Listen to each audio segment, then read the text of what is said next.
ಯುವಕರ ತಂಡವೊಂದು ಬಾಡಿಗೆ ಪಡೆದ ಕಾರಣ ಎರ್ರಾಬಿರ್ರಿ ಚಲಾಯಿಸಿ ಚಿತ್ರಕಲಾ ತರಬೇತಿ ಶಾಲೆ ಹಾಗೂ ಆವರಣ ಗೋಡೆಗೆ ಹಾಗೂ ವಿದ್ಯುತ್ ಕಂಬಕ್ಕೆ ಡಿಕ್ಕಿ ಹೊಡೆದ ಘಟನೆ ನಡೆದಿದೆ.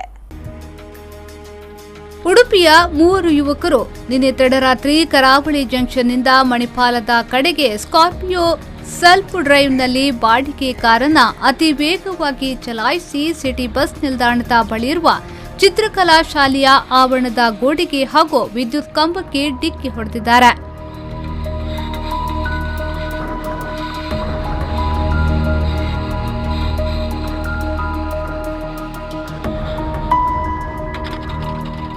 ಡಿಕ್ಕಿ ಹೊಡೆದ ರಭಸಕ್ಕೆ ಕಾರು ನಜ್ಜುಗುಜ್ಜಾಗಿದ್ದು ಯುವಕರು ಸಣ್ಣ ಪುಟ್ಟ ಗಾಯಗಳೊಂದಿಗೆ ಪಾರಾಗಿದ್ದಾರೆ. ಯುವಕರು ಕುಡಿದ ಮತ್ತಿನಲ್ಲಿ ಕಾರು ಚಲಾಯಿಸಿದ್ದಾರೆ ಎಂದು ಹೇಳಲಾಗಿದೆ.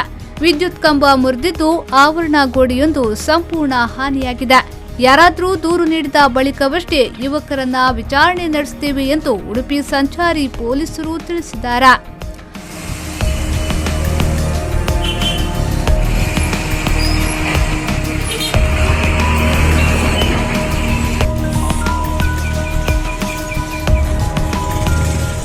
Pallavi Santosh, B4 News 24/7 Udupi.